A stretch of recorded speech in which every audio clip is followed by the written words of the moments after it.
अस्सलाम वालेकुम व्यूअर्स, कैसे हैं आप सब लोग। उम्मीद है खैरियत से होंगे और बहुत खुश होंगे। आज मैं लेके आई हूँ चिकन मैकरोनी की रेसिपी।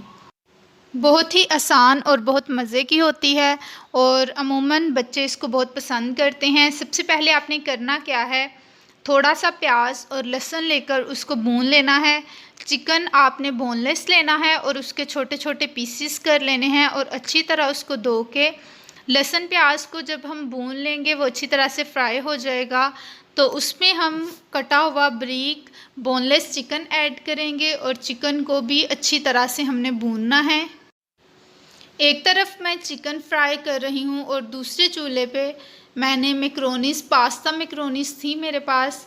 हाँ, मैक्रोनीस डिफरेंट होती हैं, एल्बो मैक्रोनीस भी होती हैं, डिफरेंट शेप्स में होती हैं। ये आपको बाज़ार से आसानी से मिल जाती हैं।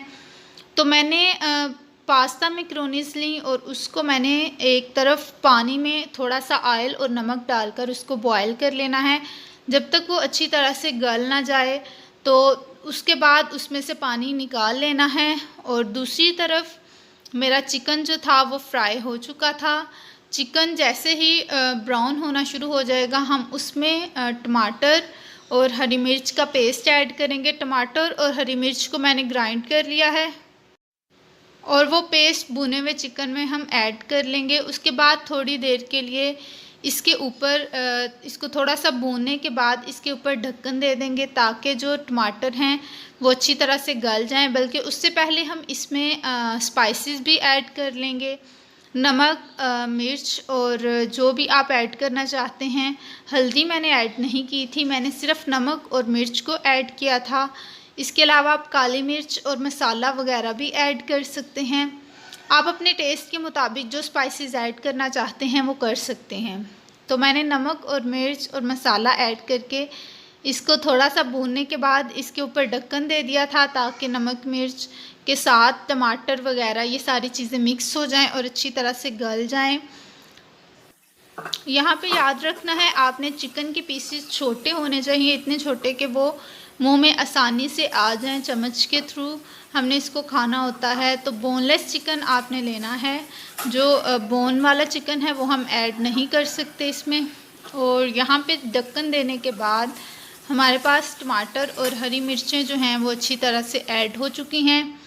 और ये इसको मैंने फिर थोड़ा सा भूनने के बाद इसमें दूसरे स्पाइसेस ऐड करने हैं। वो स्पाइसेस कौन से हैं, सोया सॉस, चिल्ली सॉस और थोड़ा सा सिरका मैंने ऐड किया था। तीनों चीज़ें ऐड करने के बाद अब इसमें बारी आती है सब्जियों की। सब्जियां आप अपने टेस्ट के अकॉर्डिंग डाल सकते हैं। कुछ लोगों को मटर और बंद गोभी वगैरह भी पसंद है, गाजर। तो मुझे शिमला मिर्च पसंद है, गाजर क्योंकि गर्मियों का सीज़न है तो नहीं फ्रेश नहीं मिलती तो वो फिर इतना टेस्ट नहीं आता, इसलिए मैंने सिर्फ शिमला मिर्च ऐड की है। आप अपने टेस्ट के मुताबिक सब्जियां इसमें जितनी मर्ज़ी ऐड कर सकते हैं, लेकिन वो भी बिल्कुल बारीक कटी हुई होनी चाहिए ताकि वो भूनने के दौरान ही अच्छी तरह से गल जाएं। और इसको मैंने भून लिया है। अब इसको भूनने के बाद अभी चिल्ली सॉस डाला था मैंने और सोया सॉस मैंने पहले डाल लिया है।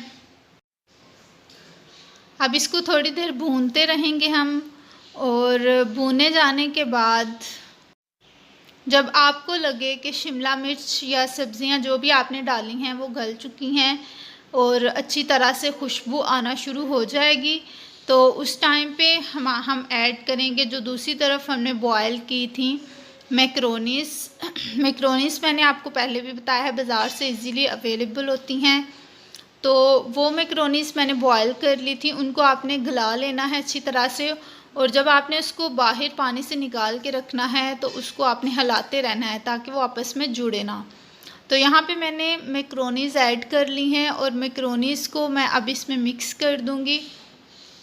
दूसरी चीज़ जो आपने याद रखनी है, जब आपने मैक्रोनीस को मिक्स करना है इसको 2-3 मिनट तक और भूनना है ताकि मैक्रोनीस में सारे स्पाइसेस जो हैं वो अच्छी तरह से ऐड हो जाएं और टेस्ट मैक्रोनीस में भी आए।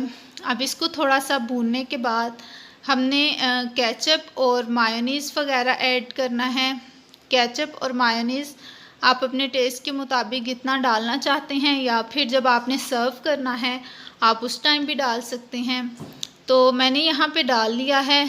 एक चीज़ और, जो शायद यहाँ नहीं आपको दिखाई देगी। लेमन का आपने ज़रूर लेमन का जूस ऐड करना है, उससे बहुत ही मज़े का टेस्ट हो जाता है, एक डिफरेंट टेस्ट हो जाता है। आप अगर लेमन के बगैर खाएंगे तो वो इतना मज़े का नहीं होगा। तो लास्ट पे आपने केचप ऐड करने से पहले लेमन जूस स्प्रेड करना है और फिर इसको अच्छी तरह से मिक्स कर लेना है। उसके बाद केचप और मायोनीज़ ऐड करनी है और उनको भी अच्छी तरह से मिक्स कर लेना है। और यहाँ पे हमारी मैक्रोनीज़ जो हैं वो मुकम्मल तौर पे तैयार हो चुकी हैं। आप इसको डिश आउट कर सकते हैं, बच्चे इसको बहुत पसंद करते हैं। और अगर आप घर पर हेल्दी चीज़ें डाल के बना रहे हैं तो ये एक हेल्दी डिश भी होती है। तो बच्चे बहुत शौक़ से खाते हैं। बनाएं और मुझे बताएं कि आपकी रेसिपी कैसी बनी, उसमें कुछ कमी रह गई है या कोई मसला रह गया है तो आप बता सकते हैं। दुआओं में याद रखिएगा, कमेंट करना ज़रूर बताइएगा कि कैसी बनी और सब्सक्राइब करना मत भूलिएगा। अल्लाह हाफ़िज़।